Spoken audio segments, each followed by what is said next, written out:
गीता 18 के श्लोक नंबर 62 में भगवान स्वयं कह रहे हैं कि अर्जुन उस परमेश्वर की शरण में जा जिसकी कृपा से परम शांति व शाश्वत स्थान अर्थात सतलोक को प्राप्त होगा।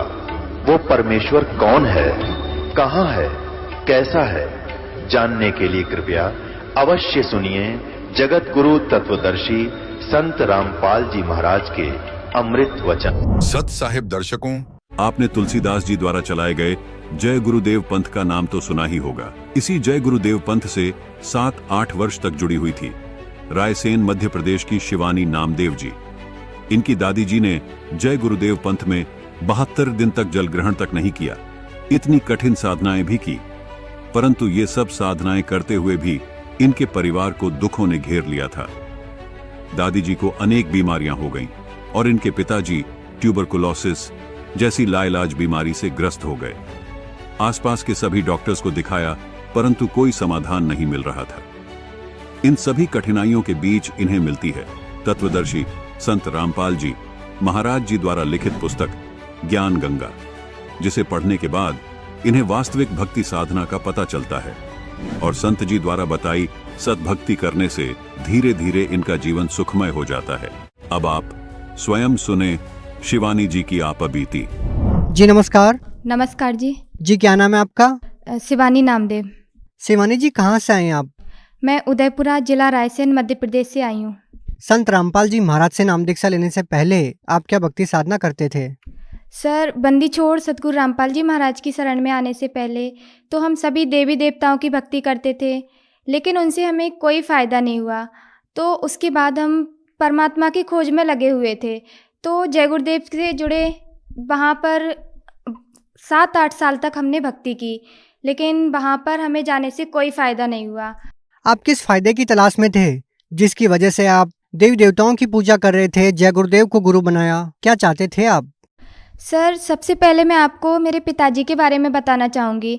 उनकी तबीयत बहुत ज़्यादा ख़राब हो गई थी, लेकिन जय गुरुदेव में जाने से हमें उन्हें कोई फ़ायदा नहीं लग रहा था, इसीलिए हम गुरु बदलने की तलाश में थे। दवाइयाँ भी कराई, डॉक्टर से भी कोई आराम नहीं लग रहा था। उनके चेस्ट में प्रॉब्लम थी, चेस्ट में पेन हो रहा था। मेरे पिताजी को जबलपुर हॉस्पिटल दिखाया गया, भोपाल हॉस्पिटल दिखाया गया, लेकिन वहाँ पर कोई फ़ायदा नहीं हुआ। फिर डॉक्टर ने आपको क्या बीमारी बताई कि चेस्ट में जो पेन हो रहा है वो क्यों हो रहा है? सर, उनके टीबी की वजह से उनके लंग्स खराब हो गए थे। बहन जी, जैसा कि आपने बताया कि आपने अपने पिताजी की बीमारी के लिए बहुत सारे डॉक्टर्स के पास गए, आपने जय गुरुदेव को अपना गुरु भी बनाया, तो हम आपसे ये जानना चाहेंगे कि आपके जो पिताजी की बीमारी थी वो कैसे ठीक हुई? सर, संत रामपाल जी महाराज के बारे में हमने यूट्यूब पर देखा। उनका एक चैनल है सतलोक आश्रम, उस पर संत रामपाल जी महाराज का सत्संग आ रहा था और हमारे गांव के एक जो गुरु जी से जुड़े हुए हैं वो भगत जी थे। उन्होंने हमें ज्ञान गंगा लाकर दी। हमारे पिताजी ने उस ज्ञान गंगा को पढ़ा, ज्ञान को समझा और यूट्यूब चैनल पर सत्संग भी सुना, फेसबुक पर सत्संग सुना। ज्ञान समझकर बंदी छोड़ सतगुरु रामपाल जी महाराज जी से नाम दीक्षा ली। आपने संत रामपाल जी महाराज से नाम दीक्षा कब ली? सर, हमने बंदी छोड़ सतगुरु रामपाल जी महाराज से 12 अप्रैल 2014 में नाम दीक्षा ली। शिवानी जी, जैसे कि आपने बताया कि पहले आप जय गुरुदेव पंथ से जुड़े हुए थे, जय गुरुदेव से आपने नाम उपदेश ले रखा था, अब आपने संत रामपाल जी महाराज से नाम दीक्षा ली है, तो हम आपसे ये जानना चाहेंगे कि संत रामपाल जी महाराज व जय गुरुदेव पंथ के ज्ञान में आपको क्या भिन्नता नजर आती है? सर, जब तक संत रामपाल जी महाराज का सत्संग नहीं सुना था, हमने जय गुरुदेव की भक्ति करते थे। वो हमें 5 नाम की भक्ति देते थे, हम उनको ही सत्य मानकर भक्ति साधना करते थे। लेकिन अगर वो भक्ति साधना सही होती तो हमें इतनी सारी प्रॉब्लम्स नहीं आती, बीमारियां नहीं आती, आर्थिक स्थिति भी ठीक होती और घर में कोई नशा भी नहीं करता।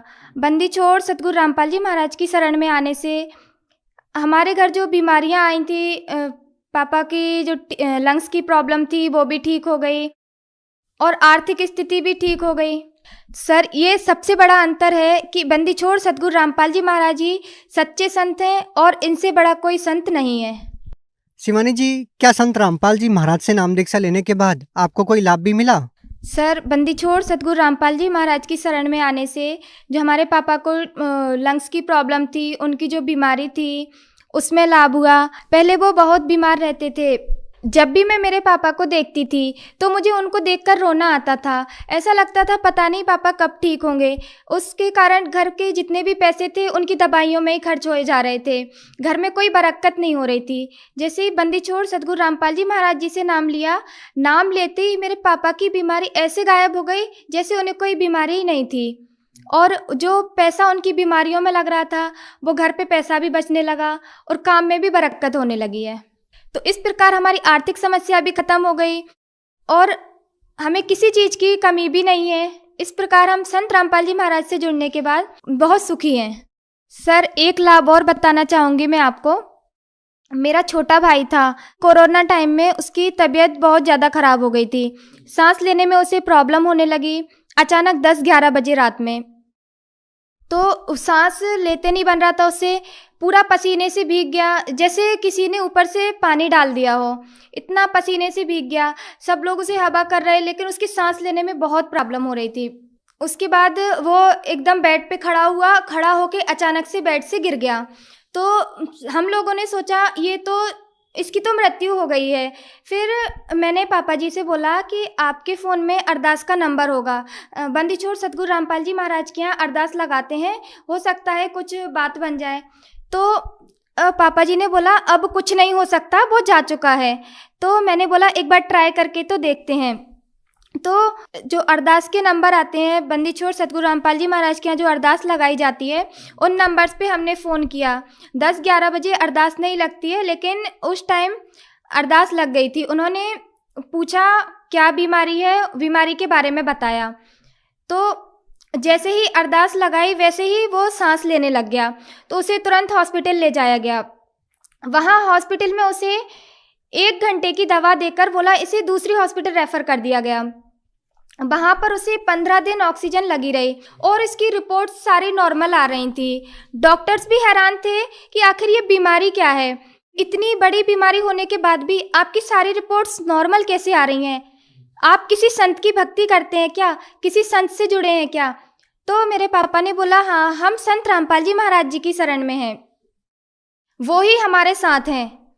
सर, मैं एक और लाभ बताना चाहूँगी। मेरा बड़ा भाई है, वो कॉलेज से बीटेक कर रहा है।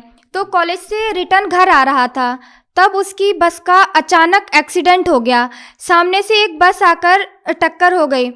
उसमें जैसे ही बस टक्कर हुई तो उसने तुरंत बंदी छोड़ सतगुरु रामपाल जी महाराज का नाम लिया कि बंदी छोड़ सतगुरु रामपाल जी महाराज मुझे बचा लो। उसकी बस की 3 स्टूडेंट्स की मृत्यु हो गई थी, लेकिन बंदी छोड़ सतगुरु रामपाल जी महाराज की दया से मेरे भाई को सिर्फ मामूली सी खरोच आई है। मेरे भाई को बंदी छोड़ सतगुरु रामपाल जी महाराज ने नया जीवन दान दिया है।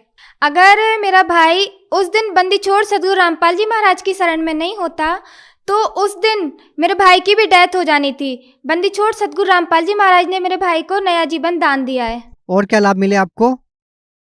सर, जब हम लोग जय गुरुदेव की भक्ति करते थे तो जय गुरुदेव पंथ से जुड़े हुए थे। तो मेरी दादी हैं, उन्होंने परमात्मा को पाने के लिए बहुत ही कठिन साधना की। 72 दिन तक उन्होंने जल नहीं लिया। उनकी हालत बिल्कुल ख़राब हो चुकी थी। उनके हाथ पैर काम करना बंद कर दिया था, उन्होंने बोलना बंद कर दिया था। फिर बंदी छोड़ सतगुरु रामपाल जी महाराज की शरण में आए तो वो उनकी भक्ति साधना की, अपने हाथ से खाना खाने लगी हैं, बोलने लगी हैं। बंदी छोड़ सतगुरु रामपाल जी महाराज ने उनको भी नया जीवन दान दिया है।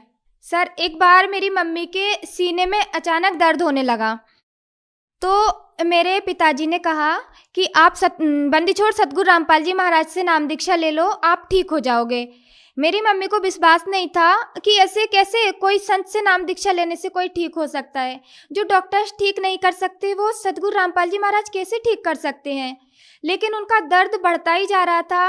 दर्द बढ़ने के कारण उन्हें विश्वास तो नहीं था बंदी छोड़ सतगुरु रामपाल जी महाराज पर, लेकिन फिर उन्हें सतलोक आश्रम जाने का विचार किया और वो बंदी छोड़ सतगुरु रामपाल जी महाराज के यहाँ गई। बहुत तेज ठंड के दिन थे, बहुत ठंड लग रही थी।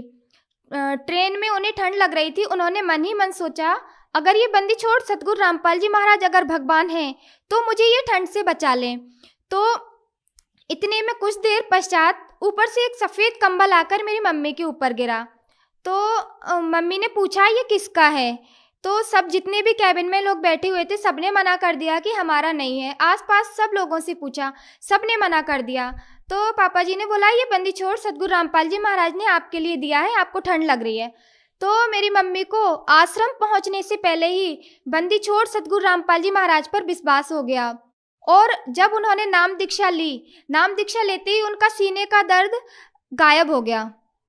शिवानी जी, जो आज का पढ़ा लिखा समाज है वो इन चीज़ों में विश्वास नहीं करता कि किसी संत के आशीर्वाद से या मंत्रों के जाप से इस प्रकार के कोई लाभ होते हैं। तो हम आपसे ये जानना चाहेंगे कि जो लोग इन चीज़ों में विश्वास नहीं करते और वो केवल मेडिकल ट्रीटमेंट पे ही विश्वास करते हैं, तो आप उन लोगों को कैसे समझाएंगे, उनको कैसे विश्वास दिलाएंगे? सर, मैं भी MBA कर रही हूँ और बंदी छोड़ सतगुरु रामपाल जी महाराज से मैंने अंधविश्वास के तहत नाम दीक्षा नहीं लिया है। मैंने सिर्फ उनका ज्ञान समझकर शास्त्रों के अनुकूल जो साधना बताते हैं वो प्रूफ के साथ सत भक्ति बताते हैं, उसके अकॉर्डिंग हम भक्ति करते हैं।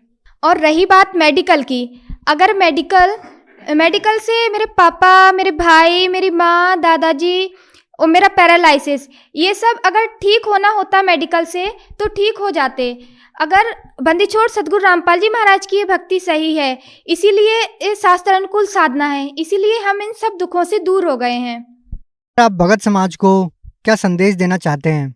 सर, भगत समाज को संदेश तो नहीं, बस हाथ जोड़कर प्रार्थना कर सकती हूँ कि इस धरती पर बंदी छोड़ सतगुरु रामपाल जी महाराज के रूप में भगवान आए हुए हैं, उनसे नाम दीक्षा लें। ये मानव जन्म बार बार नहीं मिलता है, उनसे नाम दीक्षा लें और अपना कल्याण कराएं। शिवानी जी, संत रामपाल जी महाराज से नाम दीक्षा कैसे ली जा सकती है?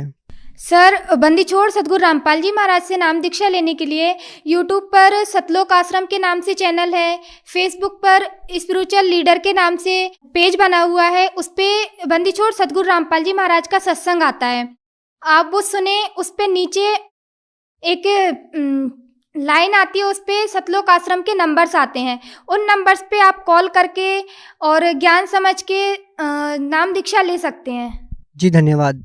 सत्सई। दर्शकों, अभी आपने सुने संत रामपाल जी महाराज से दीक्षा प्राप्त करके सुखी हुए भक्त के अनुभव। अब देखिए जगत गुरु तत्वदर्शी संत रामपाल जी महाराज के मंगल प्रवचन। तत्व ज्ञान में हठ योग लिखा है। हठ योग इन्होंने कहां से ग्रहण किया? जब ब्रह्मा जी कमल के फूल पर विराजमान थे तो इस काल भगवान ने, सरपुरुष ने आकाशवाणी कर दी कि तप करो, तप करो। ब्रह्मा जी ने लिखा है कि मैंने 1000 वर्ष तक तप किया, फिर कहा सृष्टि करो। अब ब्रह्मा जी ने जान लिया अपने अनुभव से कि ये आकाशवाणी परमात्मा की है, क्योंकि इन्होंने पता ही नहीं, ना ब्रह्मा जी को, ना विष्णु जी को, ना शिव जी को, अध्यात्म ज्ञान है नहीं इनके पास। तो इन्होंने अपनी सोच से मान लिया कि आकाशवाणी परमात्मा ने की है। कबीर परमेश्वर जी कहते हैं, 3 देव को ये तीनों जावे, निरंजन का वो पार नहीं पावे। आज तक ये अपने पिता की खोज नहीं कर सके, वो नहीं मिला इन्हें। अब न जाना सतलोक में से बहुत दूर है। तो उस आकाशवाणी को ब्रह्मा जी ने अपने वंशजों, ब्राह्मणों, ऋषियों को बताई कि मेरे को ऐसे ऐसे परमात्मा की आकाशवाणी हुई थी, मैंने तप किया। तो उस तप को ये भी करने लगे साथ में हठ योग और ओम नाम ले लिया वेदों से, दोनों का खिचड़ी बना ली, दोनों को मिलाकर लगे साधना करने। तो इससे क्या होता है? हठ योग और ओम नाम के जाप से सिद्धियां आ जाती हैं। ओम नाम के जाप से ब्रह्मलोक प्राप्ति होती है, वहां गए प्राणी फिर जन्म मृत्यु में आते हैं, फिर 84 लाख योनियों में भी जाना पड़ता है। और जो हठ योग है, इससे सिद्धियां आ जाती है। उस चुनक ऋषि ने परमात्मा प्राप्ति अर्थ अपना समर्पित हो गया, हजारों वर्षों तक बैठा रहा, शोक का कांटा हो गया। अब परमात्मा तो मिला नहीं, क्योंकि इन्होंने इसलिए वेदों में तो लिखा है कि परमात्मा साकार है, नर आकार है, मनुष्य दृश्य है, राजा के समान देखा जाता है, ऊपर सिंहासन में एक गुम्मट के अंदर बैठा है और राजा जैसा देखने योग्य नर आकार है, वहां से चलकर आता है सहशरीर और हमें ज्ञान देता है, अच्छी आत्माओं को मिलता है, एक कवि की तरह आचरण करता है, वो परमात्मा वेदों में लिखा है। लेकिन इनकी जो सोच बनी रही, इन्होंने पाया नहीं भगवान, इसलिए इन्होंने अपनी अनुभव से लिख दिया कि परमात्मा निराकार है, उसका प्रकाश प्रकाश देखा जाता है। अरे भगवान बिना प्रकाश किसका देखोगे? तो सूर्य का प्रकाश देखा जाता है, सूर्य ने निराकार, बताओ कितना बुद्धिमान, और आंखें हैं उसके, अंधा दे सकता है ऐसी स्टेटमेंट, ऐसा ज्ञान कि सूर्य तो है नहीं, सूर्य का प्रकाश देखा जाता है। तो परमात्मा प्रकाश में है, मनुष्य दृश्य है, उसका एक रोमकूप में करोड़ सूर्य करोड़ चंद्रमा मिला दे, इतना रोशनी है मालिक की। इन ऋषियों ने, कबीर साहब कहते हैं, खोजत खोजत था किया, अंत कह दिया निराकार। खोजते खोजते थक गए, लास्ट में कह दिया बेचून, क्यों? तो निराकार है। तो इन्होंने अपने उपनिषद, जो उपनिषद क्या है, जैसे कठोपनिषद है, मांडुक्य उपनिषद है, ये इन ऋषियों का अनुभव है, जैसा इन्होंने वेदों को समझा और फिर उस जो इन्होंने अपना अनुभव भक्ति से किया वो सारा उसके अंदर लिखा। जैसे एक सत्यार्थ प्रकाश है इस कलियुगी महर्षि दानंद का अनुभव, ये बताता परमात्मा निराकार और वेद बताते परमात्मा साकार। तो ये उपनिषद बन जाता अगर इसकी समय पर पोल ना खुलती। थे लोगों ने, महापुरुषों ने, भक्तों ने वेदों को पढ़ना छोड़ दिया और इन उपनिषदों को पढ़ना प्रारंभ कर दिया जो किसी ऋषि का अनुभव है। तो उसमें उन्होंने ये सोचा कि इन महर्षियों ने वेदों को सही समझा है, अपना अनुभव किया है, हम वेदों को नहीं पढ़ सकते, उनका सारांश इन उपनिषदों में है, तो हमने इन उपनिषदों को पढ़ना प्रारंभ कर दिया। हम अपने मूल पाठ को भूल चुके थे और हमने ये मान लिया कि इन महापुरुषों ने, ऋषि महर्षियों ने वेदों को और भगवान को सही जाना है। इन कख भी ना जाना है तो अध्यात्म ज्ञानहीन थे, नेत्रहीन थे। इनके विषय बताया परमात्मा ने, मोती मुक्ता दर्शत नाही, ये जगह सब अंधरे, दिखत के नैन चश्मिन के फेरा मोतिया बंदरे। इनको परमात्मा ने बताया है कि तुमने ये विद्वान दिखाई देते हैं क्योंकि एक संस्कृत भाषा जानते हैं। संस्कृत एक भाषा के जानने मात्र से विद्वान नहीं होता, उसको इंग्लिश भाषा नहीं आती है तो इंग्लिश में अविद्वान हुआ, काय का विद्वान हुआ फिर वो। और परमात्मा कबीर जी हर भाषा को समझते हैं, वो पूर्ण परमात्मा है, वो पशु पक्षियों की भाषा भी जानते हैं, अनमुनशान की तो बात ही छोड़ दो। और उसको ये अविद्वान कहा करते थे, वो क्यों? तो अविद्वान है, संस्कृत नहीं जानता, क्या जाने वेदों के बारे में, वेद बता ही उसके बारे में रहे। कबीर साहब कहा करते, वेद मेरा भेद है और मैं ना वेदन के माही, और जौन वेद से मैं मिलूं वो वेद जानते नहीं। कबीर परमेश्वर ने कहा था कि ये वेद मेरी जानकारी दे रहे हैं, लेकिन इन वेदों में वर्णित विधि से मेरी प्राप्ति नहीं हो सकती, इसलिए मैं ना वेदन के माही, और जौन वेद से मैं मिलूं उस तत्व ज्ञान से, ये चारों वेद जानते नहीं, इनमें वो वर्णन नहीं है उस ज्ञान का, उस वेद का जो जिससे परमात्मा मिले। तो वो परमात्मा ने स्वयं आकर बोला है कबीर वाणी के माध्यम से। अब ये चुनक नाम का ऋषि था, इसने हठयोग किया, जैसा इन्होंने वेदों को समझा, हजारों वर्ष लगा रहा, परमात्मा तो मिलना नहीं था, ये एटम बम बन जाते, सिद्धियां आ जाती इनमें, और इतना प्रसिद्ध हो गया ये सिद्धियों में कि इसके आगे बड़े बड़े सिद्ध पुरुष भी नतमस्तक होने लगे इसकी सिद्धि देख कर। एक मानधाता चक्रवर्ती राजा था। चक्रवर्ती का अर्थ होता जिसका पूरी पृथ्वी पर शासन हो, और छोटे छोटे राजाओं को वो अपने अधीन कर लेता था, और वो राजा लोग फिर उस सम्राट को, चक्रवर्ती राजा को टैक्स दिया करते थे, उसके नौकर समझो। एक, और वो राजा क्या करता था, 1 वर्ष में या 2 वर्ष में 3 वर्ष में एक अश्वमेध यज्ञ किया करता था। एक घोड़ा छोड़ देता था, अपना पर्सनल हॉर्स, अपना निजी घोड़ा, और उसके गले में ये बांध दिया जाता था कि ये चक्रवर्ती, मानधाता चक्रवर्ती राजा का घोड़ा है, उस पर कोई सवार नहीं बैठता था। उसके गले में एक पंपलेट लिख कर टांग दिया जाता था, अन्य सैनिक उसके साथ साथ जाते थे। उस पर लिखा हुआ था कि मानधाता चक्रवर्ती राजा का ये घोड़ा है, राजा के पास इतनी सेना है 72 करोड़। वैसे अक्षौणी लिखा है, अब अक्षौणी की डिटेल बताने लगे बहुत समय लग जाएगा एक अक्षौणी का। तो 72 अक्षौणी सेना थी, 72 करोड़ समझ लो, सीधी सी बात। और जिस राजा ने, यानी छोटे राजा को, नरेश को, राजा चक्रवर्ती राजा की पराधीनता स्वीकार ना हो, वो घोड़े को पकड़ ले और युद्ध के लिए तैयार हो जाए।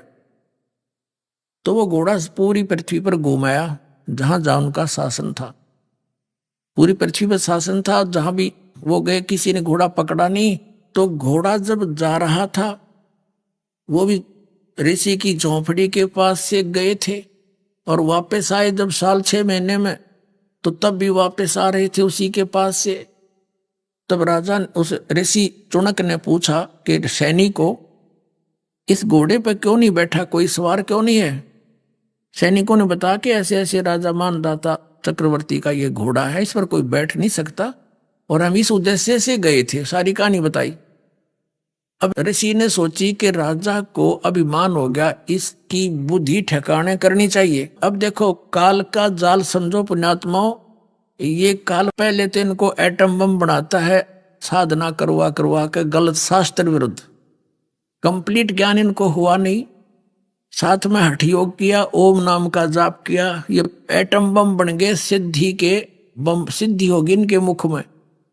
और रिमोट काल के हाथ में, वहां से रिमोट दबा दिया। इसके मन युग काल है और इसका कंट्रोलर ये ब्रह्म है, मन का। तो चुनक ऋषि ने सोचा कि भाई अभिमान हो गया राजा को, इसकी सेटिंग करते हैं। ऋषि ने कहा कि भी सैनिकों, इस घोड़े को मैं पकड़ता हूं, यानी राजा का युद्ध स्वीकार करता हूं। सैनिक नगेरा कंगले, कंगाल तेरा दाने खाने को नहीं, और युद्ध करेगा तू मानधाता चक्रवर्ती राजा के साथ। तेरी क्यों साथ बोल दे रही है, क्यों तेरी सहमत आ रही है? अपना रट ले राम, कर ले जो तेरा काम है, मत मरे बेआई। तो ऋषि ने कहा भाई बांध लिया मैंने, यो घोड़ा बांध दो मेरे वृक्ष के, और न सोच लो मेरी ऐसे ही मौत होगी, पर इसकी अकल ठिकाने करूंगा। अब सैनिकों ने बांध दिया घोड़ा, वो तो चाहे थे कोई शर हुआ हमारा, हम गढ़ा 1 मिनट में। राजा के पास गए और उसको संदेशा दिया कि जी आपका घोड़ा एक चुनक नाम के ऋषि ने बांध लिया। राजन, आज एक व्यक्ति ने आपकी बेइज्जती की है, कल दूसरा शीश उठाएगा। ये सैनिक राजनीति बताते हैं मंत्री लोग, इसको अभी बुराई को कहते हैं प्रारंभ में नष्ट कर देना चाहिए। राजा ने कहा कर दो काम उसका। तो 4 टुकड़ी बना ली 72 अक्षौणी सेना की, 18 करोड़ की समझ लो, 18 अक्षौणी की। उधर से उस ऋषि ने अपने जीवन के जो डले डोए थे, साधना करी थी, हठ योग किया था, तप किया था, उसकी बना ली 4 पूतली, 4 एटम बम, परमाणु बम, वचन से। वचन जैसा कोई शक्तिशाली परमाणु नहीं है। तो ऋषि ने एक पूतली छोड़ दी, एक परमाणु छोड़ दिया। उधर से राजा ने एक 18 करोड़ की सेना की टुकड़ी भेज दी। तो उस पुतली ने उस परमाणु बम बने, ऋषि के वचन से छूटे हुए परमाणु बम, सिद्धि के बम बने, 18 करोड़ सेना को कत्लेआम कर दिया, मार दी। राजा ने दूसरी टुकड़ी भेज दी, ऋषि ने दूसरी पुतली छोड़ दी, यानी 72 करोड़ सेना का नाश कर दिया सैनिकों का। किसने? उस एक काल के पुजारी ने, ब्रह्म के साधक ने। इसके विषय में परमात्मा कबीर जी ने कहा है 72 अक्षौणी खा गया वो चुणक ऋषि स्वर एक, ये दे धारे जोरा फिर ये सभी काल के बेखे। परमात्मा कहते तुम इनको ऋषि समझते थे, ये तो चलती फिरती मौत थी। मौत जोरा माने मौत। ये सभी काल के भेख यानी काल के पुजारी, ब्रह्म के पुजारी। क्या कहा, कितनी मार्मिक बात कही है परमेश्वर कबीर जी ने, यानी उन्हीं से प्राप्त ज्ञान आदरणीय गरीबदास साहिब जी की वाणी से है ये। 72 अक्षौणी खा गया, ओए खा गया यू चुणक ऋषिश्वर एक। ऋषिश्वर यानी ऋषि ईश, और ऋषिश्वर यानी ऋषियों में सर्वश्रेष्ठ ऋषि के ये लक्षण है इस काल के पुजारी के। 72 करोड़ सेना खा गया। बता के सिर में दर्द था इसके। राजा अपना काम करते हैं वो करो, साधक का संत ऋषि का अपना काम है उसने अपना करना चाहिए। तो ये काल के भेख ये न्यो पंगे पावे, और काल इनके ऐसे नचाता है इन साधनाओं से। एक तरफ तो इसकी महिमा होगी, भाई चुनक जैसा ऋषि नहीं, सदपुरुष नहीं, उसने ऐसा कर दिया, सब जगह भयभीत हो गए, सब इसका आगे नतमस्तक हो गए। पाक गया चौधरी। अब परमात्मा ने क्या संज्ञा दी है इस नालायक व्यक्ति को कि 72 अक्षौणी खा गया, 72 करोड़ सेना ने खा गया, यू चुनक ऋषिश्वर एक खा गया। यू काल रूप में काल है, ये ऋषि है ऐसा दुष्ट। फिर कहते हैं दे धारे मौत फिरे, ये सभी काल के भेख है।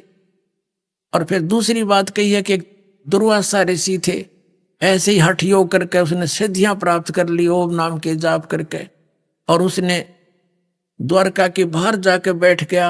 यादव ने उसके साथ मजाक कर दिया। और श्री कृष्ण का गुरु दुर्वासा जी अध्यात्म गुरु, संदीपनी उनका ज्ञान गुरु थे, अक्षर ज्ञान कराने वाले जैसे टीचर होते हैं। अध्यात्म गुरु उनके दुर्वासा जी थे। वो बैठ गया बनी में। गांव से बाहर छोटा जंगल होता था, उसको बनी कहते थे, नगर से बाहर। बच्चों ने मजाक कर दिया, कहते हैं दुर्वासा ऋषि भूत भविष्य की सारी जानता है, चलो उसकी परीक्षा लेते हैं। तो बच्चों ने जाके, बच्चे तो कहते पूरे लोग हो रहे थे, प्रद्युम्न का अनिरुद्ध भी उत्पन्न हो रहा था, फिर भी बकवाद किसी समय में भी आ जाती है। तो उन्होंने जाकर क्या कहा कि ऋषि जी, एक तो उसका नकली पति बना लिया और प्रद्युम्न को एक गर्भवती औरत का सांग कर लिया, आगे पेट पे कढ़ाई बांध ली छोटी सी, छौंक छांक लान की हुआ कर, ऊपर के कपड़े गुद्दड़ सा बांध दिया, नरम नरम हाथ लागे देख लिया तो कदे सीधी कढ़ाई का ना लागे कपड़े का, उस लोहे की के ऊपर लोगड़ सी बांध के, यानी पूरा सांग बना के ले गए। उन्होंने पूछा कि महाराज जी इनका गणे दिन में यानी बहुत दिनों के बाद परमात्मा ने आस की है और ये उतावले हो रहे हैं, ये जानना चाहते हैं लड़का होगा या लड़की। सुना है आप बहुत विद्वान पुरुष है, भूत भविष्य की बता देते हैं। अब ऋषि ने देखा अपनी दूरबीन ला के, वो तो कढ़ाया बांध रहे थे, कढ़ाई लोहे का कढ़ाया। तो गुस्से में आके कहने लगा कि इस गर्भ से यादों का नाश होगा तुम्हारा। अब वो डर के करी लाल आंख निकाला चमटा, बालक भाग लिया, भाई बात बिगड़ गई। बड़े बुजुर्गों ने पता लगा कि भी दुर्वासा जी ने श्राप दे दिया कि यादव कुल का नाश होगा। बच्चों ने मजाक कर दी, श्री कृष्ण के पास गए। श्री कृष्ण जी ने कहा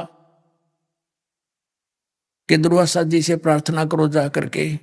तो दुर्वासा जी ने कह दिया मैंने जो वचन निकाल दिया वापस नहीं हो सकता, मैं नहीं रोक सकता इसको, जाओ अपने बच्चों को संभाल के रखा करो। तो श्री कृष्ण जी चिंतित हुए, तो उन्होंने क्या समाधान बताया कि सांप के नाश करने का, कि इस सभी जो कपड़े थे यूज किए थे स्वांग बनाने में उन्हें जला दो, और जो कढ़ाया है, कढ़ाया जो लोहे का, उसको घिसा घिसा के प्रभास क्षेत्र में जमुना में डाल दो, ना रहेगा बांस ना रहेगी बंसरी, क्योंकि इससे नाश होना है। अब देखो पुणात्मा, इस एक कथा से कितनी शिक्षा मिलेगी अपने को। हम ये मानते रहे हैं कि जैसे हमारे धार्मिक गुरु बताया करते थे कि श्री राम श्री कृष्ण हमारे सब पापों का नाश कर सकते हैं, सब साप को मोक्ष कर सकते हैं। ये अपने साप नाश नहीं कर सके, हमारा कैसे कर देंगे? जैसे नारद जी ने साप दिया था श्री विष्णु जी को, क्या उसने मेरे साथ ऐसा जुल्म किया है, एक तो भी अपने पत्नी के वियोग में आजीवन दुख पावेगा। उसी साप वो श्री विष्णु जी श्री कृष्ण श्री राम रूप में जन्मे और सारी उम्र वो दुख भोगना पड़ा, वो काट कैसे सके? ऐसे ही श्री कृष्ण जी के यादव कुल को श्राप दे दिया दुर्वासा जी ने, तुम्हारा नाश इस कढ़ाई से होगा, गर्भ से। अब श्री कृष्ण जी ने समाधान भी बता दिया कि इसको घिसा कर डाल दो जमुना में। उन्होंने सारा काम कर दिया, जमुना में डाल दिया घिसा घिसा कर कति चूरा बना के। और एक कड़े होते हैं दो साइड में, छोटे छोटे कड़े लोहे के ऐसे, तो उन वो कड़े घिसाण की ड्यूटी ला दी एक व्यक्ति की, एक एक की।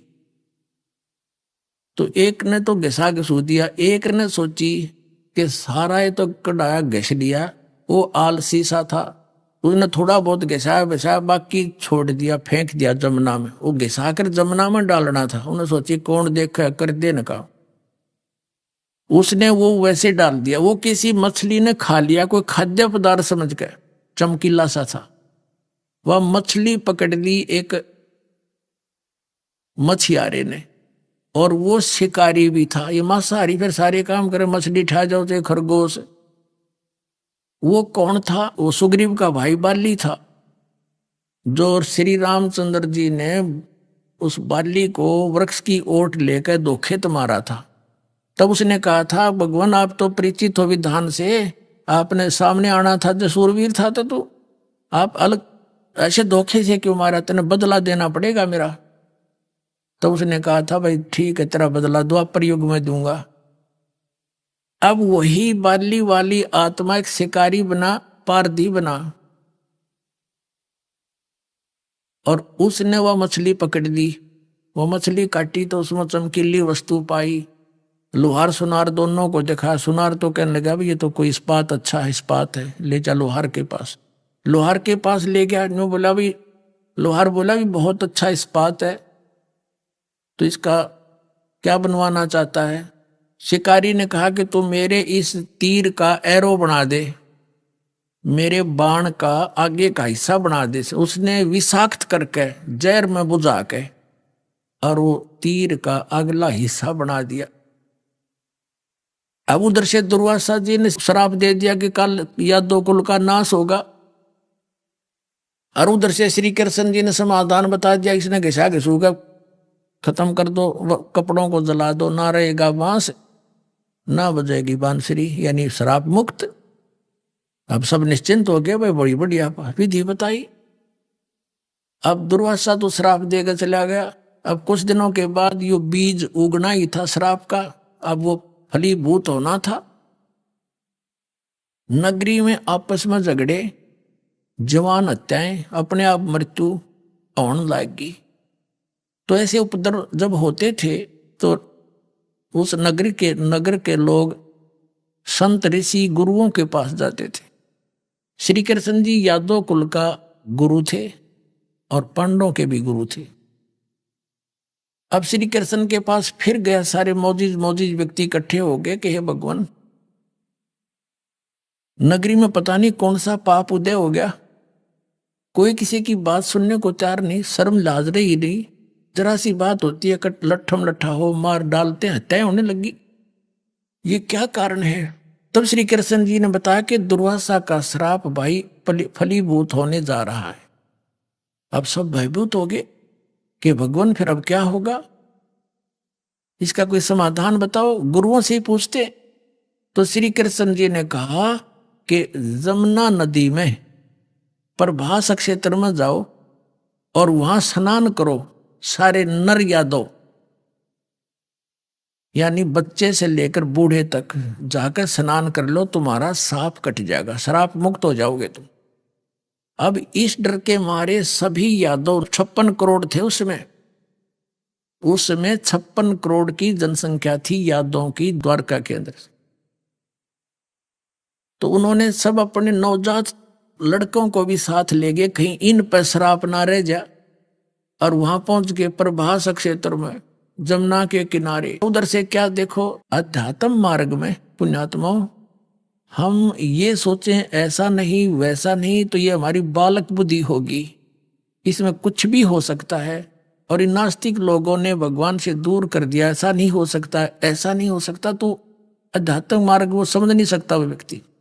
उधर से क्या हुआ कि वो जो कण लोहे के घिसा घिसा के कढ़ाई के डाले थे पानी में, उस किनारे पर पड़ गए और वो एक घास उग गया पठेरे जैसा, सरकंडे जैसा, और इतने तीखे पत्ते जैसे आपने कुसा देखी हो। हमारा तो खूब अनुभव है, दास का जन्म एक किसान परिवार में हुआ, तो वह इतनी तेज पत्ती होती, पतली पतली पत्ती होती है, उंगली का जरा सी लपेटा लग जा रहे से काट दे, वो आधी काट देती उंगली को, इतनी तेज पत्ते होते, घास होता है बिल्कुल। और वो उससे भी तेज पत्तों का घास उग गया। अब पहले तो वो स्नान करके आवे सारे, पहले जमुना में नहावे फिर बाहर निकल के आवे। आते उनकी दुश्मनी हो ही रही थी एक दूसरे से, और उसे तू क्या बोला था मुझे उस दिन, तू क्या बोला था, ऐसे गुट्टम गुट्टा।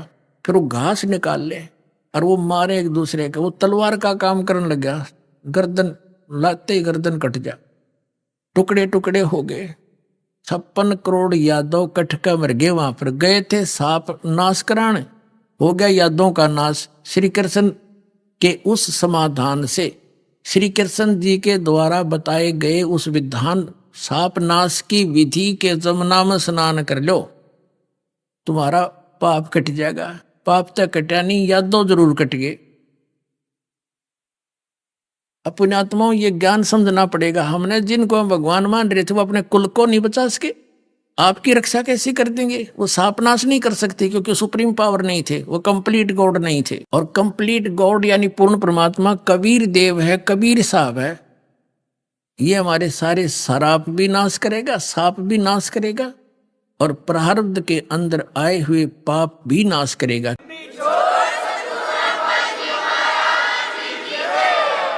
क्योंकि आज कोई दुखी है अपने प्रारब्ध यानी उसकी किस्मत में लिखे हुए पापों के कारण दुख है उसको, और सुखी है उसके सुख है, पुण्य है उसके उनके कारण सुख है।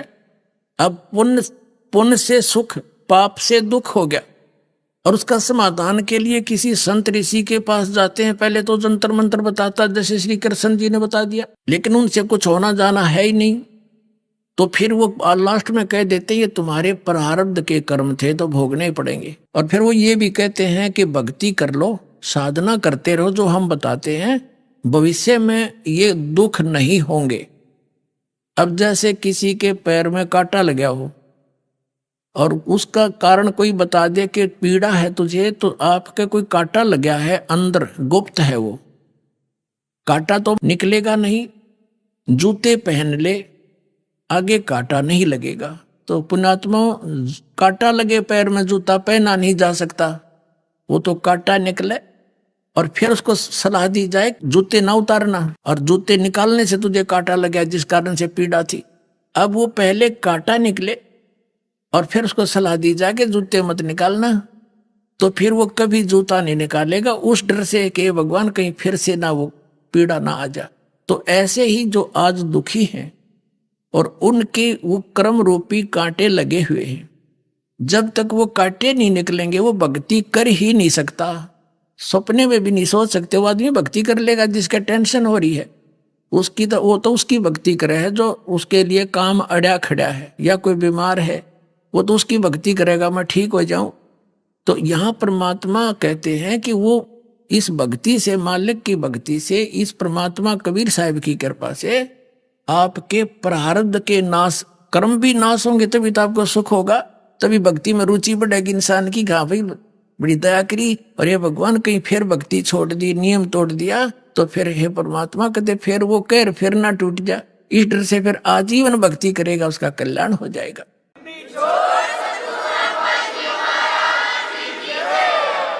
अब वो सारे के सारे यादव मर गए, कटका आपस में लड़ लड़ के कत्लेआम हो गया।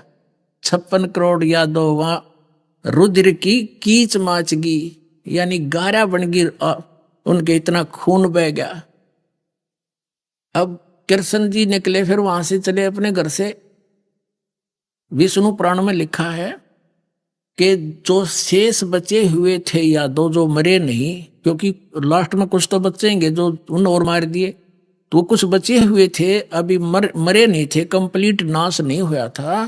कहते हैं श्री कृष्ण ने वो पठेरा पाट दिया, सरकंडे उनके मूसल बन गए, मूसल वो उठाकर शेष बचे हुए यादों को उसने खुद मारा अपने हाथ से,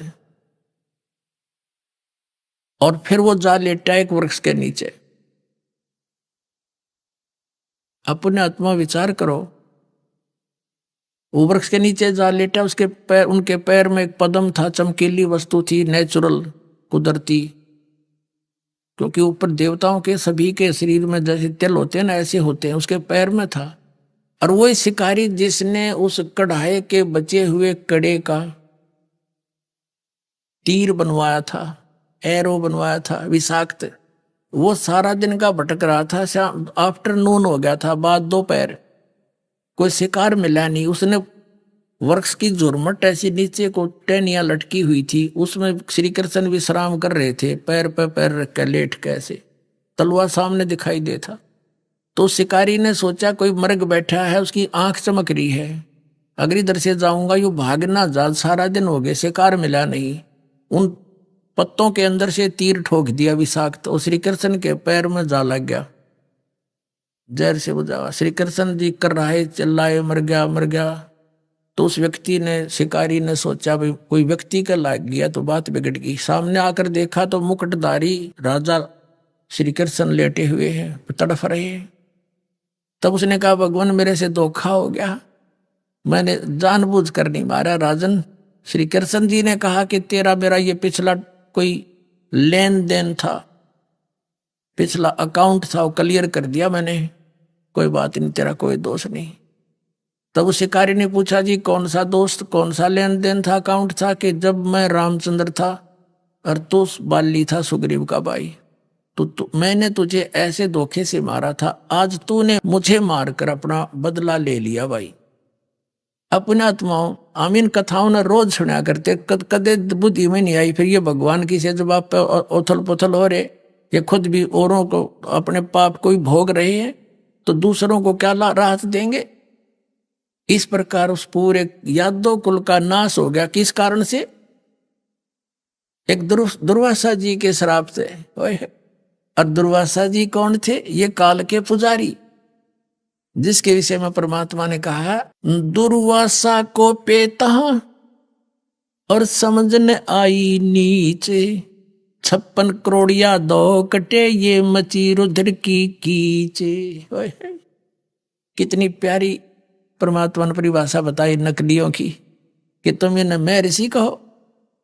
कहते दुर्वासा कोपे, यानी दुर्वासा एक छोटे से मजाक ने, बालका ने मजाक कर भी दिया, इतना बेहुदा श्राप दिया करें, कितना नाश हो गया। 56 करोड़ यादव मर गए कट के, और रुधिर की कीच होगी, यानी 11 मार्च की 56 करोड़ आदमी। एक आदमी को कुत्ता मेरा दिखे सड़क के साथ, उसका खून कितना बह जाता है। अब क्या बताते हैं कि दुर्वासा क्रोधित हो गए और समझने आई नीच। नीच कहा परमेश्वर कबीर जी ने, से जिनको हम मैं ऋषि माना करते, एक बच्चों के जरा से मजाक से इतना जालिम वचन निकालते हैं। तो ये सारे जीवन में कट्ठे ये अड़ंगा करते हैं, इनके अंदर गोबर भरा होता है, और फेंकें क्या? ये यही फेंकेंगे हैं? तो श्राप दे दिया। कहते हैं दुर्वासा कोपे तहां, कोपे माने क्रोधित हुए, और समझने आई नीच। तू क्या कहने जा रहा है, क्या वचन निकालने जा रहा है? और 56 करोड़ यादव कटे या मची रुधिर की कीच। अब ये साधना जब करते हैं ना, लोग दिखावा करते हैं, को तो ऊंचे से स्थान पर बैठेंगे न, दूर तो धूने दाने लाकर, और कुत्ती बोल रहा नहीं, इन्हों सोचा बड़ा महापुरुष है। कबीर साहब ने कहा, गरीबदास जी के को दिया ये ज्ञान, उन्होंने कहा है कि डंब करें, डूंगर चढ़े, ऊंचे स्थान पर बैठेंगे, अंतर झीनी झूल, और जग जाना ये बंदगी करें, ये बो सूल बबूल। जनता ने सोचा ये बड़े महर्षि और इतने वर्षों तक तपस्या कर रहे हैं। परमात्मा ने कहा ये तो किक्कर की सूल बो रहे हैं, बबूल की सूल काटे अपने जीवन में। वो कैसे बोते हैं? अब जैसे इस चुनक ऋषि ने और या दुर्वासा ऋषि, इनको दोनों को पैरेलल लेकर चलते हैं। अब जैसे इन्होंने जो ओम नाम का जाप किया, इन काल के पुजारियों ने, ब्रह्म के साधकों ने, और जो हठ योग करे वो सिद्धियों से, तो हठ योग से तो सिद्धि आ गई, तो उन सिद्धि से इसने चुणक ऋषि ने 72 करोड़ सेना का नाश कर दिया। अब चाहे तो व्यक्ति को तलवार से मार दे, प्राणी को चाहे लठ से मार दे, चाहे कोई गोली से मार दे, और चाहे वचन से, ये सारे अपराध हैं। और ऐसे ही दुर्वासा ने वचन से 56 करोड़ यादव मार दिए, ऐसे ही इसने वचन से अपनी सिद्धि बना करके ये 72 करोड़ सेना मार दी। ओम नाम का जाप ये पैरेलल जाप करते हैं, तो ये क्या बनेगा इनके साथ? पहले ये स्वर्ग में जाएंगे, इस ब्रह्मलोक में, वहां अपने खाट करेंगे, देवता बन जाएंगे, वहां अच्छी अच्छी पोस्ट प्राप्त कर लेंगे सारे, क्योंकि वहां सारी बकवाद है स्वर्ग में, नाचना गाना अप्सराएं, सारी शराब मदिरा, कुछ बकवाद करो। फिर ये अपने सारी ओम नाम की भक्ति कमाई को वहां नाश करके फिर पृथ्वी पाएंगे। फिर भी कुछ शेष बचा होगा तो राजा बना देगा। राजा के क्रम में फिर ये नरे क्रम फोड़े, कि शिकार खेले, फिर आपस में लड़के मरे। अभिमान राजा में होता है, ना जाने किसी जीव को, जनता जनों को मरवा देते थे 20-20, 30-30 खड़े इकट्ठे करके, तो सारे क्रम बिगाड़ेगा। फिर क्या बनेगा? जब इसकी बैटरी कति डिस्चार्ज हो लेगी, फिर ये कुत्ता बनेंगे ये, इनका खाज लगेगी, सिर में कीड़े पड़ेंगे, और जो जीव इन वचन से मारे थे वो अपना बदला लेंगे, इनके सिर ने खाया करेंगे, इनके मगज में कीड़े पड़ेंगे। तो ये परमात्मा ने बताया है गीता अध्याय नंबर 7 के श्लोक नंबर 18 में। गीता ज्ञानदाता इसलिए कहता है कि ये ज्ञानी आत्मा है तो उद्धार, पर ये मेरे वाली अनुत्तम यानी कति निकृष्ट घटिया साधना में ही लीन रहे। अब जो दास आज कंसेप्ट क्लियर करना चाहता था वो तो ईव स्टार्ट करूंगा, इससे पहले तो यह भूमिका बनी है। अभी आपने सुने संत रामपाल जी महाराज के मंगल प्रवचन। आइए अब सुनते हैं संत रामपाल जी महाराज से नाम दीक्षा लेकर सतभक्ति करके अद्भुत लाभ प्राप्त करने वाले अनुयायी के विचार। दर्शकों, आज हम आपको एक ऐसी श्रद्धालु का अनुभव सुनाने जा रहे हैं जिनके जीवन में दुखों ने इस कदर प्रवेश किया कि मानो जीवन का अंत नजदीक आ गया हो। जी हां, आज हम आपको राजरानी जी का अनुभव सुनाने जा रहे हैं, जो सोनीपत हरियाणा की निवासी हैं। राजरानी जी ने हिंदू धर्म की ऐसी कोई भी भक्ति साधना नहीं छोड़ी जो उन्होंने ना की हो, परंतु सभी उपाय विफल रहे। चारों तरफ संकटों का ऐसा मंजर छाया कि प्रेत बाधाओं की काली शक्तियों ने उनके घर के चिराग को भी निगल लिया। अपनी इकलौती संतान को खोने के बाद राजरानी जी को आत्महत्या के सिवाय कोई और चारा नजर नहीं आ रहा था। जब राजरानी जी ने संत रामपाल जी महाराज से नाम दीक्षा ली तो उन्हें वे सभी सुख प्राप्त हुए जिनकी उन्होंने कभी कल्पना भी नहीं की थी। आइए अब सुनते हैं राजरानी जी की जुबानी उनके जीवन की यह प्रेरणादायक कहानी। नमस्कार जी।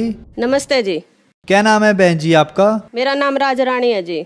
बहन जी आप कहाँ से आई हैं? मैं गली नंबर 7 शिव कॉलोनी देवड़ू रोड से आई हूँ जी, सोनीपत। बहन जी संत रामपाल जी महाराज से नाम दीक्षा आपने कब ली? जी मैंने संत रामपाल जी महाराज से नाम दीक्षा 2013 में ली। बहन जी संत रामपाल जी महाराज से नाम दीक्षा लेने से पहले क्या आप कोई भक्ति साधना भी करती थी? हाँ जी सर, मैं ये राजस्थान में एक बाबा मोहन राम है काफ़ी मशहूर, वहाँ पे मैं बचपन से ही जाती थी जब से मैंने होश संभाला था। तो फिर आप संत रामपाल जी महाराज की शरण में कैसे आई? जी मैं संत रामपाल जी महाराज की शरण में ऐसे आई कि मेरे जो घरवाला था उसको काफ़ी धार्मिक चीज़ें देखने का शौक़ था, वो टीवी पे सत्संग वगैरह ही सुनता था। तो एक दिन ड्यूटी से आए वो और ऐसे ही टीवी के चैनल बदल रहे थे और संत रामपाल जी महाराज का सत्संग लग गया। वो सत्संग सुनने लगे तो मेरे बच्चे और मैं जैसे बोल रहे थे तो वो बोलने लगे तुम लोग बाहर जाओ, जो ज्ञान मुझे चाहिए है आज मुझे वो ज्ञान मिला है। मैंने कहा ऐसा क्या ज्ञान मिल गया कि आप हमें और बच्चों को भी बाहर निकाल रहे हो। तो जी उन्होंने मेरे से और मेरे बच्चों को गुस्सा किया और हमको बाहर निकाल कर कुंडी लगा कर वो सत्संग सुनने लगे।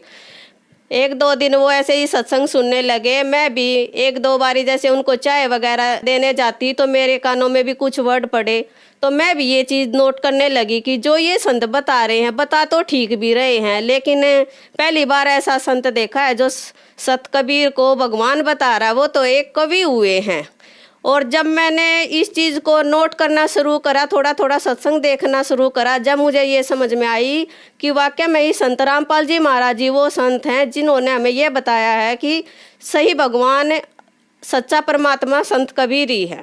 और वही ज्ञान देख के हमने SMS के जरिए ज्ञान गंगा पुस्तक मंगाई और मैंने और मेरे घर वाले ने वो पुस्तक पढ़ी और उस पुस्तक से और टीवी का सत्संग सुन के ही हम संत रामपाल जी महाराज की शरण में आए हैं। बहन जी, हमने सुना है कि जो भी श्रद्धालु संत रामपाल जी महाराज से नाम दीक्षा लेते हैं उनको बहुत सारे लाभ प्राप्त होते हैं, चाहे वो आध्यात्मिक हो, भौतिक हो, शारीरिक हो या मानसिक हो। तो क्या संत रामपाल जी महाराज से नाम दीक्षा लेने के बाद आपको भी कोई लाभ प्राप्त हुए?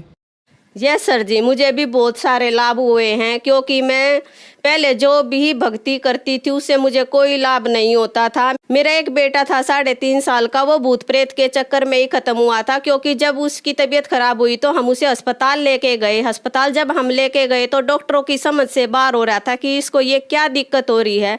तो वहाँ पे जो और काम करने वाले कर्मचारी थे उन्होंने मुझे बताया कि बहन जी आपको यहाँ पे नहीं लेके आना चाहिए इस बच्चे को, आप इस बच्चे को तो किसी सियाणी वगैरह या तांत्रिक को जाके पास लेके जाओ। और मैं वहाँ से सर जी उस लड़के को उठा के हॉस्पिटल से और किसी तांत्रिक के पास लेके भी गई, लेकिन उस तांत्रिक के मैंने पैर भी पकड़े, हाथ भी जोड़े कि आप मेरे बेटे को बचा लो, लेकिन उसने पता नहीं ऐसा क्या देखा, उसने कहा कि बेटा मैं कुछ नहीं कर सकता, इसको और कहीं भी लेके चली जा। और वो दूसरे दिन ही खत्म हो गया था। उसके बाद में मेरे और मेरे पति में बहुत ज़्यादा अनबन रहती थी। हमने एक 1.5 महीना अनबोल हो जाते थे आपस में। हमारा ऐसा हो रहा था कि हमारा एक साथ रहना बहुत मुश्किल हो रहा था। उसके बाद में जब हम संत रामपाल जी महाराज की शरण में आए हैं तो मेरे घर में ना कोई कलेश होता है, ना कोई झगड़ा होता है। मैं जैसे बहुत ज़्यादा बीमार रहती थी। मेरा लड़का ख़त्म होने के बाद में मेरे 1-2 अबॉर्शन हुए थे, वो मशीन से हुए थे, तो मेरे पेट में ऐसे दर्द रहता था जैसे आग में जलन होती है। तो मैं अपने हस्बैंड को बोलती थी कि मेरी उम्र बहुत कम है, क्योंकि किसी दिन भी आकर मैं कुछ भी कर लूँगी, आखिर मैं कब तक जीऊँगी ऐसे ही। तो मैं ऐसे ही करते करते संत रामपाल जी महाराज की शरण में आ गई। और मैं ऐसे ही जैसे ही जब जोत लगाती संत रामपाल जी महाराज के चरणों में प्रणाम करती तो मैं यही बोलती थी, हे गुरुजी मुझे ठीक कर दो, हे संत रामपाल जी मुझे ठीक कर दो। ऐसे ही करते करते मुझे 1 साल के करीब हो गया था, जब एक दिन मुझे सपने में आया कि मेरे गुरुजी संत रामपाल जी महाराज मुझे पता नहीं कहाँ ऊपर उड़ा के लेके जा रहे हैं और मेरे से कह रहे बेटा तू जोत लगाती है जब क्या बोलती है, जोत लगाती है जब क्या बोलती है। मैंने कहा कि संत रामपाल जी महाराज जो मुझे कष्ट है मैं अपना कष्ट आपको बताती हूँ, और मुझे पता है कि मेरी उम्र बहुत कम है, मैं जी नहीं सकती, मेरे बच्चों को कौन पालेगा। तब मेरे परमात्मा ने कहा, संत रामपाल जी ने मुझे कहा देख बेटा आ जा, चल तुझे मैं क्या दिखाता हूँ। मैं कहा गुरुजी क्या दिखाओगे। तब संत रामपाल जी महाराज ने कहा कि बेटा जो तू बात कह रही है ना वो तो कब की सच हो चुकी है। मैंने कहा कि संत रामपाल जी महाराज क्या सच हो चुकी है। तब मुझे गुरुजी ने दिखाया कि जैसे मेरे घर में ही बहुत सारे आदमी इकट्ठे हो रहे हैं और एक बॉडी बीच में लेटा रखी है। मैंने कहा गुरुजी आप मुझे ये क्या दिखाने के लिए लेके आए हो। जब संत रामपाल जी महाराज ने कहा कि बेटा अगर मैं तुझे वैसे बोलता ना तो तुझे विश्वास नहीं होता, इसलिए मैं तुझे अपने आँखों से दिखाने के लिए लेके आया हूँ। अभी इस बॉडी का मुंह उगाड़ेंगे, जब तू देखना कि ये कौन है। और जब उस बॉडी का मुंह उगाड़ा तो वो मैं ही थी। और मैंने जब वो देखा कि मैं ये मर चुकी हूँ, मैं तो ये, और मुझे मेरे बच्चे भी दिखाई दे रहे, मेरे रिश्तेदार दिखाई दे रहे, मेरे बच्चे रो रहे हैं, मेरी मम्मी चली गई हमें छोड़ के, मेरी मम्मी चली गई छोड़ के। तब मैंने संत रामपाल जी महाराज से कहा कि संत रामपाल जी महाराज ये आपने मुझे क्या दिखा दिया। तब संत रामपाल जी महाराज ने कहा बेटा अगर मैं तुझे वैसे बोलता कि बेटा तुझे मैंने जीवन दान दिया है तो मेरी बातों पे शायद तू विश्वास नहीं करती, इसलिए मैंने तुझे अपने आँखों से दिखाया है। वो दिन और आज मेरे शरीर में ना कोई दिक्कत है, ना मेरे घर में कोई परेशानी है और आज मैं बिल्कुल सही हूँ। और मेरे जो रिश्तेदार ये बोलते थे कि रानी तू कभी ये भी कहती है कि ठीक है ठीक है, हमेशा यही कहती है मैं बीमार हूँ मैं बीमार हूँ। और आज वही मेरे रिश्तेदार ये कहते हैं कि इस रानी के शरीर में तो पता नहीं क्या डल गया, ये कैसे संत रामपाल जी महाराज की शरण में चली गई कि ये दिन रात काम करती रहती है, ये अब बैठती ही नहीं है। तो मैं तो यही कहूँगी कि संत रामपाल जी महाराज ने मुझे जीवन दान बख्शा है और आज मैं उन्हीं के दिए हुए सांसों के द्वारा जी रही हूँ। और जो पहले मेरे को एक एक रोटी के बारे में सोचना पड़ता था, मेरी आर्थिक स्थिति बहुत ज़्यादा कमज़ोर थी। मेरी दो बेटी हैं जो इतनी ज़्यादा बीमार रहती थी कि हम रोज़ डॉक्टरों के ही वहीं पे धक्के खाते रहते थे। जब से हमने संत रामपाल जी महाराज की शरण ग्रहण करी है, मेरे दोनों बच्चे बिल्कुल ठीक हैं। और मुझे 5 साल पहले हार्ट की परेशानी थी। मैंने पहले होली फैमिली हॉस्पिटल में दिखाया, फिर यहाँ सोनीपत में निदान हॉस्पिटल में दिखाया। निदान वाले डॉक्टर रमेश बत्रा ने मुझे कह दिया था कि आप जब तक जियोगे जब तक ये दवाई आपको खानी पड़ेगी। और मैं खाती भी थी और मुझे आंखों से बिल्कुल धुंधला दिखता था। ये जो नारंग डॉक्टर हॉस्पिटल है सोनीपत में, उसने मुझसे कहा कि बेटा जैसे आप दिक्कत बता रहे हो ऐसे तो मुझे आपकी कुछ नहीं लगती। डॉक्टर भी हैरान हो रहे थे कि आपकी टेस्ट में तो ऐसा कुछ नहीं आ रहा जो आप परेशानी बता रहे हो। और एक मुझे पूरे शरीर में इतना ज़्यादा दर्द रहता था कि ना मैं सो सकती थी ना मैं लेट सकती थी। मैं रोती थी और अपने हस्बैंड को बोलती थी कि मुझे जहर का इंजेक्शन लगवा दो, इस परेशानी से मैं बहुत ज़्यादा दुखी हो गई हूँ। लेकिन जब मैं संत रामपाल जी महाराज की शरण में आई हूँ उस दिन के बाद से ना तो मैं कोई हार्ट की दवाई खाती हूँ और मैं कई सालों से जो चश्मा लगाए हुए थी ना मैं कोई चश्मा लगाती हूँ। और जो मेरे शरीर में जो भी दर्द था आज मुझे कोई भी दर्द नहीं है। और परमात्मा की दया से आज मैं शरीर से बिल्कुल संतुष्ट हूँ। और आर्थिक स्थिति जो हमारी बहुत ज़्यादा खराब थी उससे भी आज हम अपनी आर्थिक स्थिति से बहुत खुश हैं। और जो मेरी बेटी थी वो पहले काफ़ी पढ़ने में बहुत ज़्यादा कमज़ोर थी और आज वही मेरी बेटी इतनी एक्टिव है कि 400 में से 399 नंबर लेके आई है। और मैडमों ने भी ये कहा है कि राजरानी जी आपकी बेटी तो इतनी कमज़ोर हमें लगती थी लेकिन पढ़ने में ये तो पता नहीं ऐसा आप क्या कर रहे हो कि जो इतने अच्छे नंबर लेके आ रही है। और आज मेरी दोनों की दोनों बेटियाँ पढ़ने वगैरह में बहुत ज़्यादा एक्टिव हैं। और वो पहले इतनी ज़्यादा बीमार रहती थी कि हम हमेशा डॉक्टरों के ही धक्के खाते रहते थे।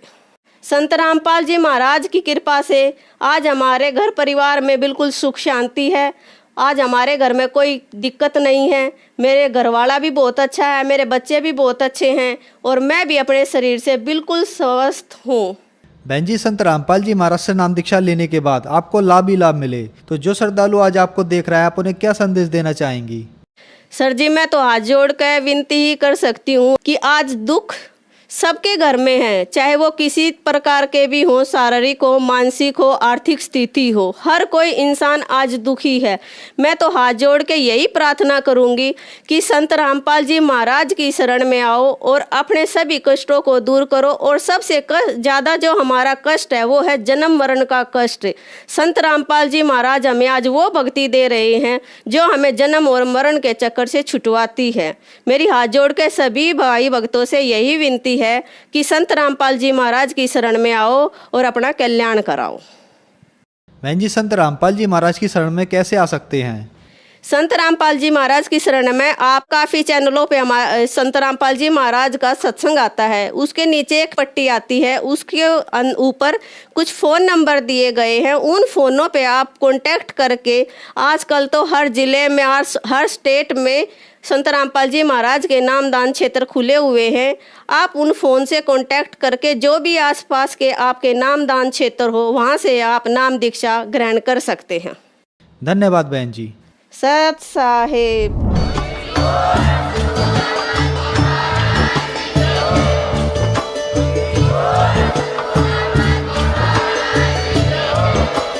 आप सुन रहे थे जगत गुरु तत्वदर्शी संत रामपाल जी महाराज जी के मंगल प्रवचन। अधिक जानकारी के लिए विजिट कीजिए हमारी वेबसाइट www.jagatgururampalji.org। संत रामपाल जी महाराज जी के शुभ आशीर्वाद से पूरे विश्व भर में 500 से भी ज्यादा नाम दीक्षा केंद्र हैं, जिन पर संत रामपाल जी महाराज जी द्वारा ऑनलाइन निशुल्क नाम दीक्षा दी जा रही है। अपने नजदीकी नाम दीक्षा केंद्र का पता करने के लिए संपर्क करें 8222880541।